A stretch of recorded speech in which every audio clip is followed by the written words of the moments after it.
The moment Ada entered Uncle Bayo's house, she knew her life would never remain the same again. She knew her life was about to take a different turn.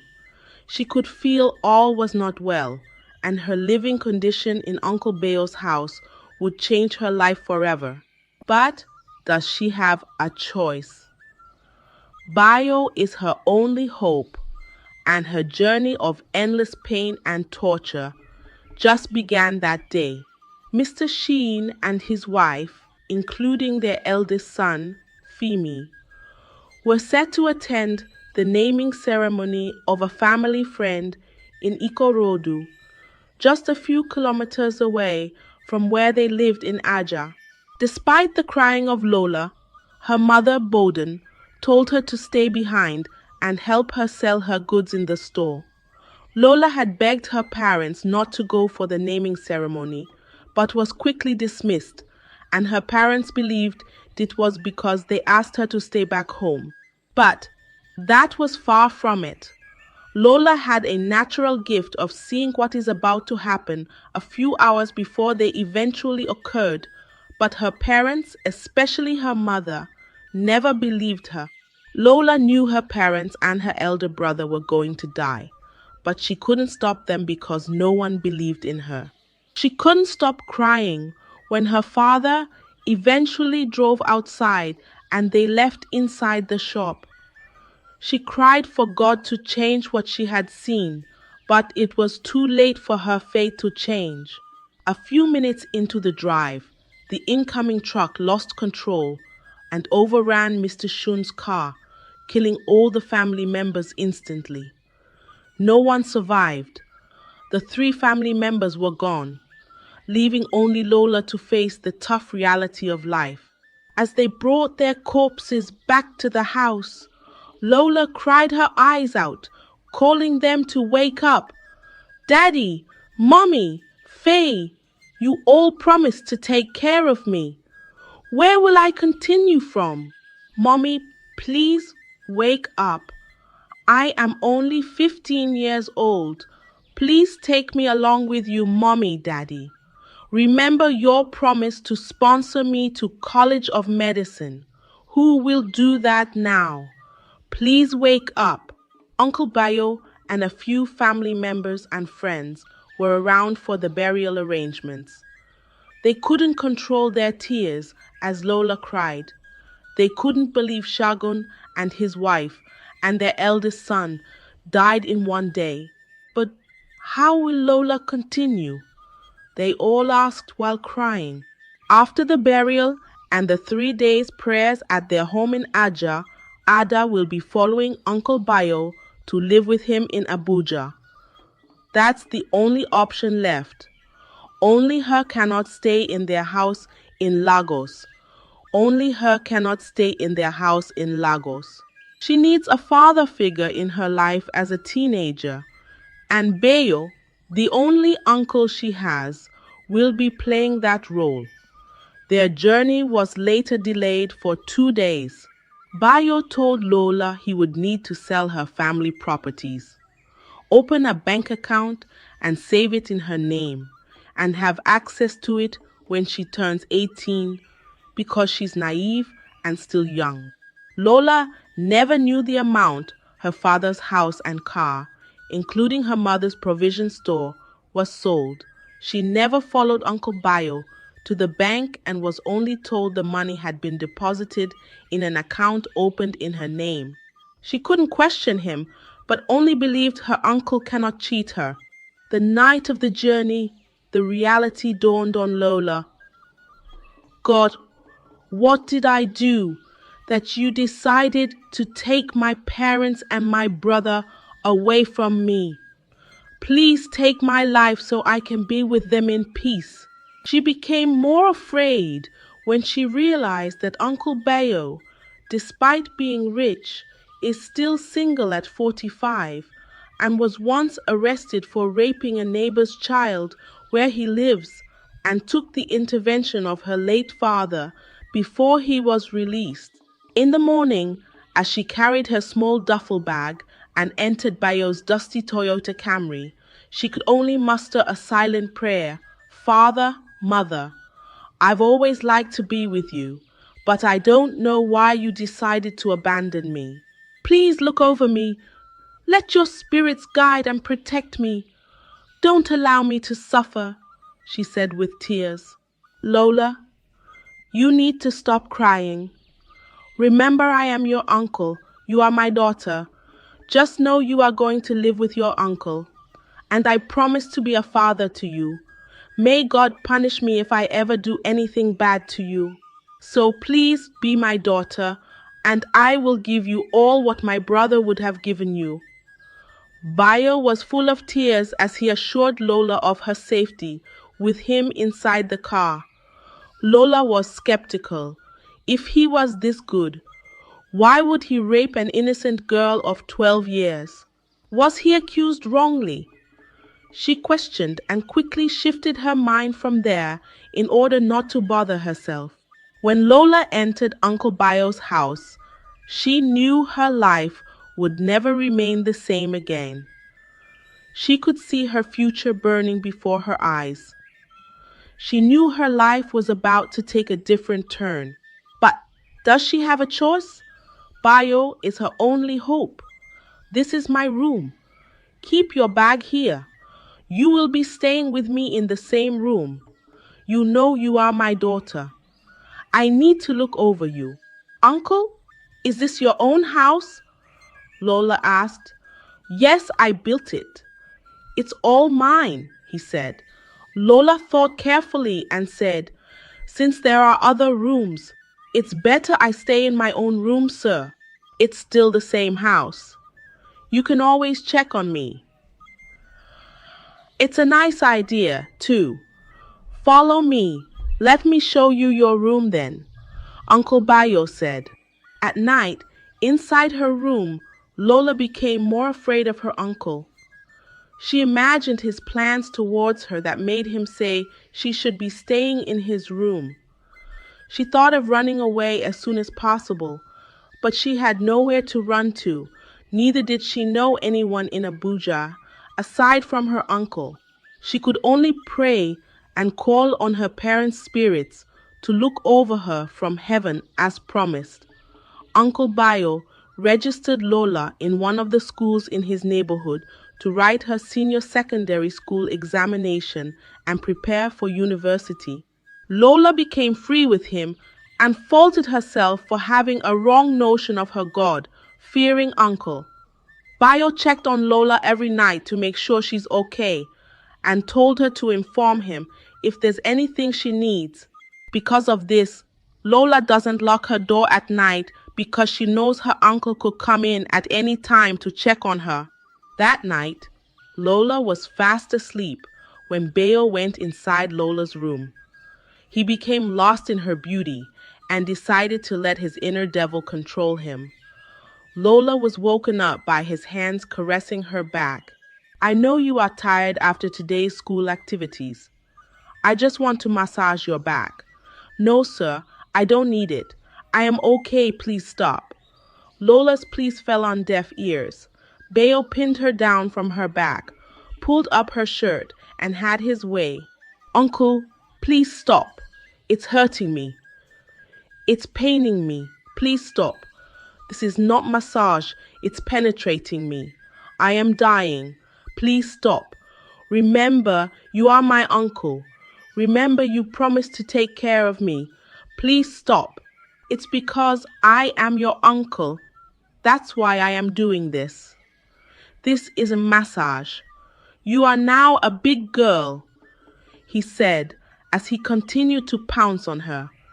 Each thrust came with a sharp pain. Ada thought she was dying. She could no longer cry and simply prayed for death to come so she could join her parents and brother in heaven. Bayo only came down from her when Ada couldn't move her body anymore. He took cold water from the fridge and sprinkled it on Ada's face, and she quickly opened her eyes. Ada, I am proud of you. You are still a virgin. I know you enjoyed this first experience of body inner massage. I promise to give you whatever you want. I will allow you to heal before we continue, but I must not hear this from your mouth. Any day I hear it, I will kill you that day. Go inside the bathroom and wash yourself, Bayo instructed her. He pointed a gun at her face and left the room, leaving Ada in a bad state with blood. What Ada does not know is that Bayo is a serial rapist, a predator without mercy or limit. Ada cried throughout the night. She woke up the following morning with a swollen face and couldn't go to school. When Bayo entered her room, he continued to downplay the gravity of what he has done. I don't want to see you crying before people will think I am not being kind to you. Dress up. Let's go for shopping. He dragged Ada out and went to a shopping mall. There, he told her to pick whatever she wants. Ada was still in pain and was too drawn in the pain to even pick anything from the mall. Bayo did the shopping, picked different clothes for her, and a few underwear. When they returned home, Bayo forced Ada to strip before him in the living room and wear the new underwear he bought for her. As if that was not enough, he forced her to cook in the kitchen with the underwear while he constantly kissed her and touched her inappropriately in the kitchen. Every night, Bayo would have his way and repeatedly slept with Ada, even when she's in pain and on her monthly cycle. There was no limit or break to the molestation. One night, Ada refused to cry as usual. She just lay there as Bayo forcefully had his way. Every thrust came with pain and cruelty, but Ada refused to cry. She concluded she would no longer plead for her life and safety. She would take her life back with the force it was taken. She was ready to become the demon to fight for her existence. When Bayo was done, he stood up and left and bid Ada good night. Ada stood up with rage. She was ready to fight back, to free herself, but she needed something to use. She looked around and found Bayo's gun on the floor. He forgot to carry his gun, and this became the best weapon Ada needed to fight back. She stood and knocked on Bayo's door with burning rage. When Bayo opened the door, he saw Ada holding his gun. "Go back and sit on the floor, else I will burst your head," Ada said. Bayo began to plead for his life as he sat on the floor. "This is not the time for begging. Since you decided to be a demon, despite my father sponsoring your education when he was alive, then it's time to pay you back for what you have done to me." As Ada struggled to pull the trigger, Bayo jumped up, hit her hand, and landed a slap on her face. After collecting the gun, Ada was taken by surprise. "You think you are smart. You can't outsmart me. I've been patient with you enough." Bayo tied Ada to his bed and repeatedly molested her that night. Ada remained on the conditions and would only untie her to use the toilet and bathroom. Unlike before, Bayo no longer cared. This story contains graphic descriptions of sexual assault and violence. He now takes hard drugs before sleeping with her. Ada struggled to hold on, but she was losing her mind every day. Ada is now 18 years old, but whenever she asked for access to her parents' properties he sold, it's either beaten or an opportunity to forcefully sleep with her and further molest her. One morning, when Bayo left for work and locked her inside, Ada remembered Bayo made a vow the day he came to pick her in Lagos. Bayo had asked God to destroy him if he ever did anything bad to Ada. Ada quickly struggled to untie herself, knelt on the floor, and raised her hands before God. God, I know you are not dead. Come to my rescue. Uncle Bayo asked you to destroy him if he ever did anything bad to me. He had taken my joy, molested, and dehumanized me. Please answer his prayer. Destroy him and make him pay for his evil against me. That evening, Bayo closed from work. The cloud was dark and the rain had already started, but he quickly, at 11:57, Bayo ran into his car.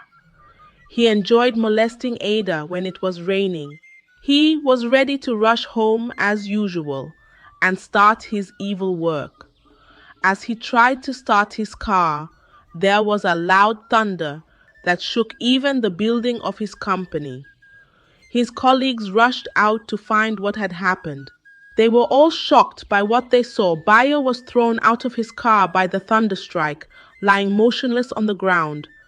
It had never been heard of before. Bayo was the first person to be struck by thunder in this manner. Inside a car, he was rushed to a nearby clinic and remained in a coma for 1 week. When Ada was informed, she went down on her knees, thanking God for answering her prayer. Uncle Bayo, you will never know peace. It's going to be from one problem to another. As you prayed the day you picked me from Lagos, you will continue to be destroyed, and so shall it be. By the time Bayo woke up, he could hardly recognize anybody, not even Ada, whom he had continuously molested.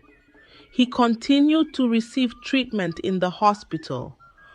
1 month later, he was able to recognize people and struggled to talk. One morning, he called for Ada.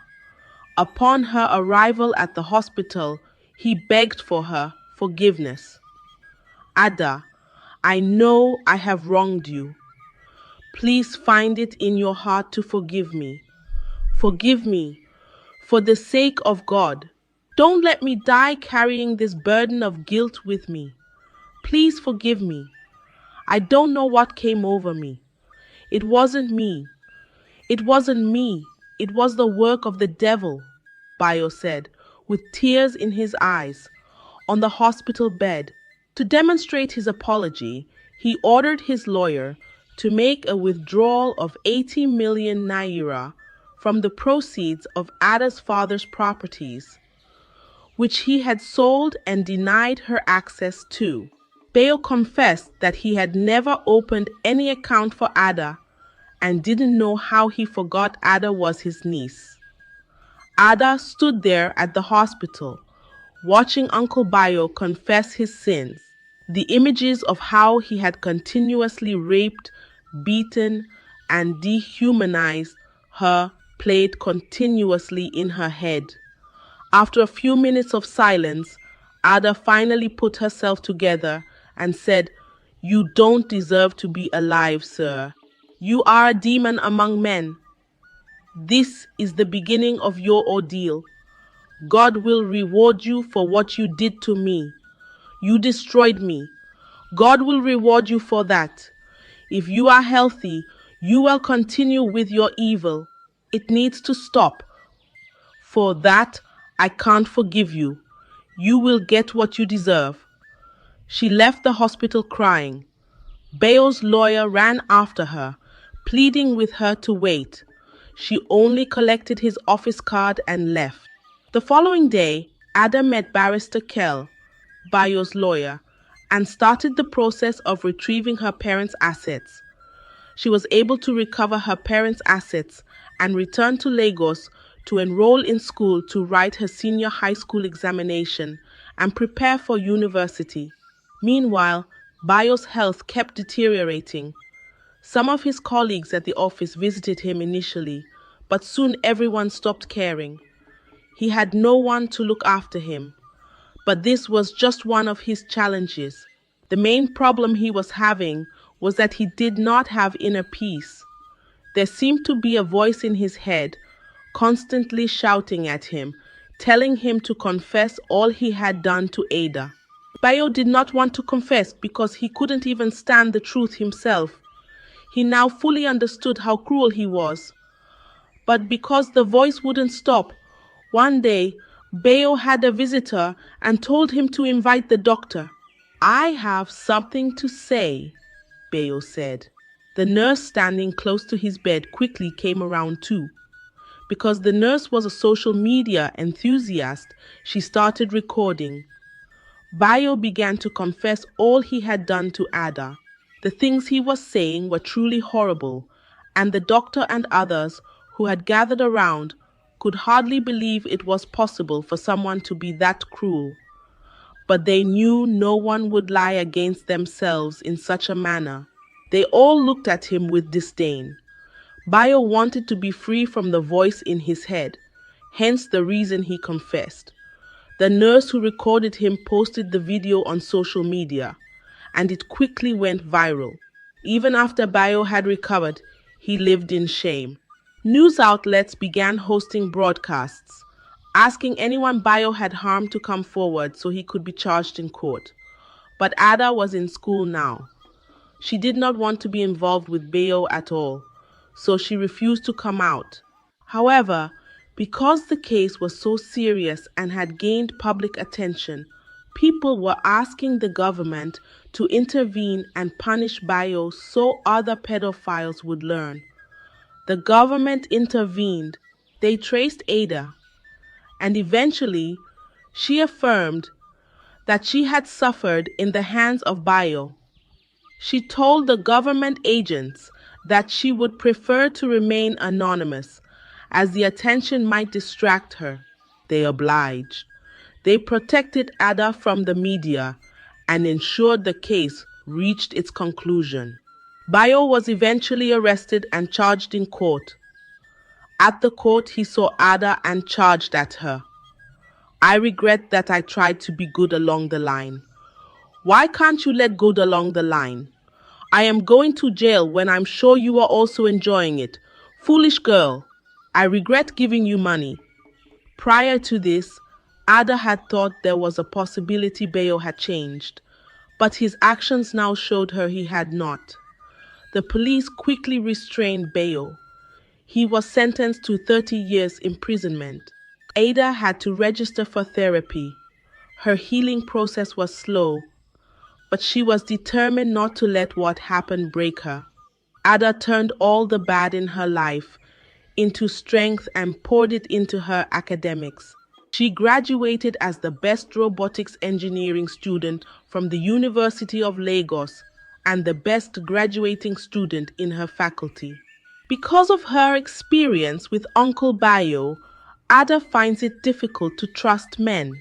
She focused on her career. She partnered with the Lagos state government and opened the first robotics center in Nigeria, in Lagos State. With this initiative, she trained young talents, and the center quickly became one of Africa's most famous artificial intelligence and robotics centers. The center designed robots that help to accomplish what many people see as tedious tasks and unachievable by humans, simplified learning through the use of artificial intelligence, and helped to design robots that assisted company owners in achieving many tasks. Despite her achievements at the young age of 25 years, Ada refused to get married. She turned down many proposals from key players in Nigerian industries and even famous politicians. Anytime her close friend Funke brought up the issue and tried to persuade her to give love a chance, Ada's usual reply was that she was not ready to be under a man. It would bring back her childhood memories. One evening, Ada had called Funke to meet her at their usual hangout spot in Lagos's most expensive five-star bar. A few minutes into their conversation, Ada said, "Funk, you have been like a sister to me. I really need your sincere advice. Emeka has been asking me out. He's one of our smartest robotics engineers. I have known him for a long time. He's calm and gentle. A few days ago, he sent me a text confessing his love to me. He said he didn't know how I would take it. That's why he decided to send me a text. But the truth is that I had already developed feelings for him even before his message. You know, the gap that exists between us is something to also consider. I am the CEO of the company. How would it sound that I am getting married to one of my staff? I am confused about this, but I love Emeka. I found peace in his eyes for the very first time. Funke listened carefully as Ada spoke, and she said, "My dear friend, you are a warrior and a champion. You deserve more than the world celebrates you. I am happy you have finally realized you need a man in your life and to get married. What matters in marriage is love and peace of mind. I am happy it's Emeka that has come your way. I have known him for 15 years. After you, Emeka is our finest robotics engineer in Nigeria. Please give him a chance and build a family with him. I am assuring you, you wouldn't regret this bold step you are about to take." Ada was convinced by her friend. She invited Emeka to the best eatery in Lagos the following day for their first date. There, Ada had no time to play the lover girl game. She confessed to Emeka how she had been watching him and had developed feelings for him even before his message. But Ada needed one assurance for the relationship to work and lead to marriage. She wanted to be assured Emeka would never shout at her or hit her for any reason. Emeka assured her of her safety, love, and protection. The following day, Emeka called Funke and told her of his intention to propose to her friend. Funke encouraged him to go ahead and helped him find the best place for it. That day, Emeka called Ada to meet him at an African luxury hotel with her friend Funk for a hangout in the evening. Funke was at Ada's place early enough. She encouraged her to dress in her best clothes because she already knew what was about to happen. When they got to the hotel, Ada couldn't believe her eyes. Emeka knelt down and proposed to Ada, asking her to be his wife and partner for the rest of his life. Ada had waited for this day. She knelt with Emeka, kissed him, and stretched her hand for the ring. On their way home, they talked about their wedding, the number of children they wanted to have, and laughed while Funk constantly interjected and reminded them she's still single and asked them to be kind to her. But the unfortunate thing happened. Emeka was not paying much attention as he drove. The honking of the incoming vehicle brought them to reality, and he tried to mash the car brake, but it was too late. They ran into an oncoming vehicle after wrongly overtaking a car without properly looking at the road.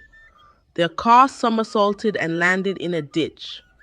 The rescue workers quickly swung into action, and their car was rescued from the ditch.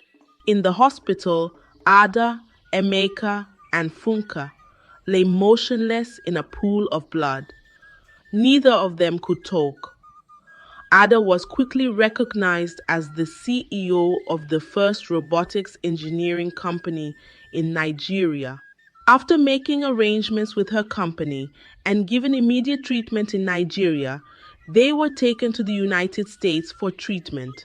The doctors that attended to them in Nigeria had disclosed that they suffered severe head injuries, which might affect their sight and brain, and they didn't have advanced medical facilities to handle the case. After 2 months in the United States, Ada, Emeka, and Funke recovered fully and returned to Nigeria. Ada and Emeka started preparing for their wedding and eventually got married 1 month after their return from the United States. Their wedding was one of the most anticipated in Nigeria and became so popular as the most expensive wedding of the year, graced by industrial players from around the world and influential politicians from many African countries. At the prison where Bayo was kept, he was constantly abused by fellow inmates. He lost it all and became a shadow of his former self. One night, Bayo took a dagger he had smuggled inside his cell. He stabbed himself repeatedly and ended his life. Ada didn't feel pity for her uncle and only surviving family member. She only thanked God for her life and told everyone that Uncle Bayo deserved such a death for what he did to her. The powerful lesson from this story is the importance of vigilance, courage, and standing up against injustice. It warns everyone to recognize and respond to signs of abuse and manipulation. No matter how difficult or impossible the situation may seem, Ada's resilience and eventual victory over her abuser remind us that silence enables predators and seeking justice can restore dignity and hope to victims. Moreover, this story highlights the importance of trusting your instincts, valuing personal safety, and being aware of the dangers posed by unchecked power and authority. Ada's determination to overcome her past demonstrates that with strength and persistence, even the darkest chapters of life can lead to growth, empowerment, and inspiration for others. Thank you for watching my channel. If you enjoyed this video and want to hear more captivating and thought-provoking stories like this one, don't forget to like, subscribe, and turn on notifications. Stay tuned for more intriguing. See you in the next video. Once upon a time, there lived an extremely beautiful young woman whose father was wealthy. Her name was Alina, and she was the daughter of a multi-billionaire. Alina was so quiet and reserved that people could hardly tell that her family was wealthy. She had an elegance about her, a serene demeanor that made her blend seamlessly with the crowd despite her privileged background. During her time in university, she insisted on living in the school hostel, even when she knew that she could afford the most expensive house around. She never loved to flaunt her wealth because she believed strongly in humility. One day, Alina was heading to her father's office when she caught sight of a building that was being demolished.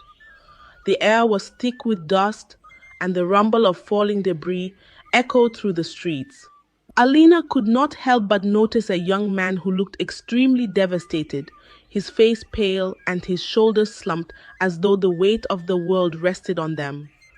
She felt so terrible for him, guessing that his devastation had something to do with the collapsed building.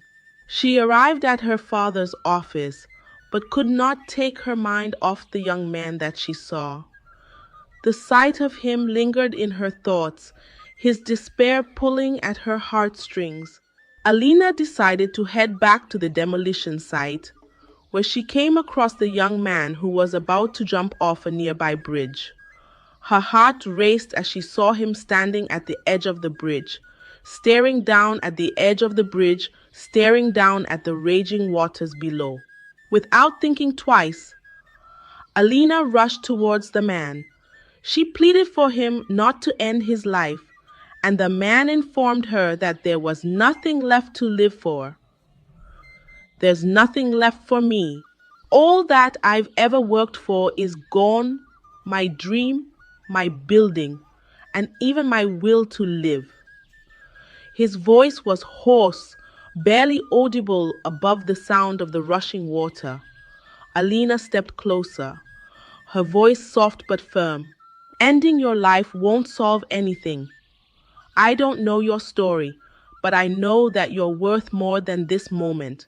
For a long while, the young man stared at her, But something in Alina's eyes, a mix of compassion and strength, stopped him from taking the final step. He stepped away from the edge of the bridge, his body shaking, as he thanked Alina for saving his life. The young man, whose name was Daniel, began to narrate his life story to her. The building that had just been demolished was his life's work, a small promising tech office that he built from scratch. A court dispute over land ownership had led to its demolition, and just like that, Daniel's dreams were reduced to rubble. Alina listened intently as he poured out his heart to her. She could not believe what he had been through and decided to help. Alina introduced Daniel to her father, who agreed to help him out. Her father's office, with its sprawling glass walls and sophisticated decor, became a beacon of hope for Daniel. Daniel could not believe how life had decided to smile down at him. His tech startup took off again, and not long afterward, investors began to pour in, and his small dream transformed into a bustling empire. Daniel couldn't believe how his life had transformed, from standing on the edge of a bridge to leading meetings in glass world conference rooms. Alina stood by his side every step of the way, encouraging him and offering a quiet strength that he had come to rely on. In the midst of his success, Daniel began to develop feelings for Alina. They spent time together and soon became an item. One day, while Alina and Daniel were walking out of the cinema, a beautiful young woman walked up to him to introduce herself. Her name was Sophia, and she was tall, elegant, and carried herself with an air of superiority. Her makeup was flawless, and her designer outfits screamed wealth and privilege. She walked straight to Daniel and extended her perfectly manicured hand. "Hello, Daniel. I'm Sophia," she said with a smile on her face.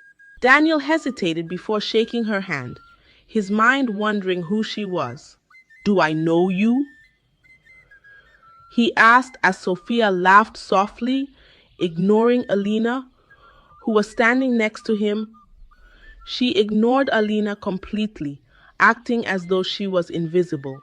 "Not yet, but soon you'll get to know me. I've been following your company's success, and I must say that I'm very impressed.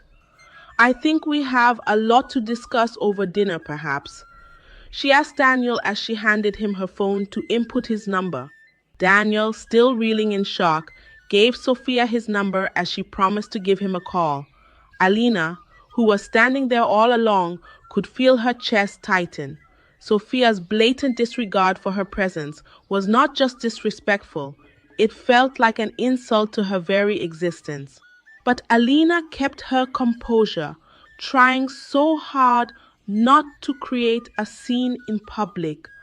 They walked to the car, and Alina remained quiet. Daniel could not help but notice her silence.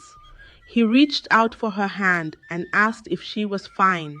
Alina forced a smile. "I'm fine, Daniel. I just don't feel comfortable with her. There's something about her that doesn't sit right with me," Alina said to Daniel, who assured her that he had everything under control. He squeezed her hand, assuring her that she was the one that he loved. Alina smiled weakly, but her heart remained unsettled. Sophia's confident arrogance and dismissive attitude had planted a seed of doubt in her mind. In the weeks that followed, Sophia's presence became impossible to ignore. She started showing up at Daniel's office frequently, sending expensive gifts and inviting him to exclusive dinners and business events. The persistent ring of Daniel's phone and the glossy packages with Sophia's signature began to weigh on Alina's peace. Alina brought it up again one evening while they were having dinner. "Daniel, she's everywhere. She's always calling you, texting you, and showing up at your office unannounced. I don't like this, Daniel, Alina said, her voice laced with concern. Daniel sighed, setting down his fork. Sophia is just business. She's helping the company secure some big deals. Please don't let this come between us. Alina sighed and let the matter rest, but deep down she knew that Sophia had something up her sleeves. Despite the tension, Daniel proposed to Alina on her birthday. It was such a pleasant surprise, as Alina did not see it coming. The evening was magical, with soft music playing in the background and candles casting a warm glow over the room. She sat there, admiring her ring, when she got a call that her parents had been kidnapped. We have your parents! If you want to see them alive again, bring 200 million naira in cash within 72 hours. No police or they die. Alina's world came crashing down. She sat there as she watched her world crumble. Alina could not believe her ears. She did everything within her power to meet the kidnappers' demand. But even after the ransom was paid, the kidnappers did not release her parents. Days later, she received another call, a call that shattered her world forever. You'll find them at the old factory on Lay. Roll, the caller said as the line went dead. Alina rushed as fast as she could to the factory, but when she arrived, she met the cold, lifeless bodies of her parents. Her screams echoed through the empty factory as she was confronted with several dead bodies. The air was heavy with the stench of decay, and the dim light filtering through broken windows added to the haunting atmosphere. Alina could feel her heart race through her chest, knowing that her parents were lying there lifeless. Her parents were gone, and Alina had no idea how she would survive without them. After their funeral, Alina's uncles swooped in like vultures. They produced documents claiming that her father left no will, so they seized all his properties and assets, leaving Alina with nothing.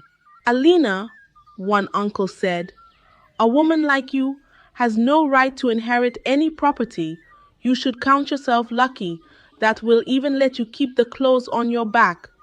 Alina stood there as she watched her uncles, who had treated her nicely when her parents were alive, turn their backs on her. The once grand mansion now felt like a prison as they stripped it of its furniture and memories. Now, Alina left her mother's mansion broken. She made her way to Daniel, who opened his doors and welcomed her into his home. You are always welcome here, he said to Alina, who clung to him broken and vulnerable. Months passed, and Daniel began to treat Alina like a burden. He never spoke of their wedding plans again, and whenever Alina brought up the topic, he flared up and asked why she was so desperate to get married.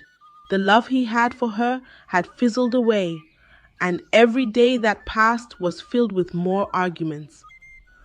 Daniel was now distant, and his once warm and reassuring presence was replaced by cold indifference. The man who had once promised to stand by her side no matter what had become a stranger she struggled to recognize. Alina tried to ignore the growing distance between them, hoping that it was just stress from work, but deep down, she knew something was wrong. Sophia was still lingering in the shadows. Her presence had even become more pronounced than before. Alina decided to speak to Daniel about it.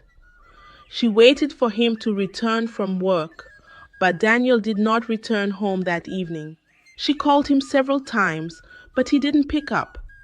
Alina stayed up all night, hoping and praying that nothing had happened to him. She could not stand the thought of anything bad happening to him after all the tragedy she had endured in the past. When morning came, Daniel returned home with no explanation of where he spent the night. Alina confronted him, But Daniel informed her that he had the right to do whatever he wanted. I am the man in this relationship, and you dare not question my authority, he said to Alina, who stood there, shocked to hear such words from him. She sat there broken, as his voice replayed in her head, over and over and over and over again. The day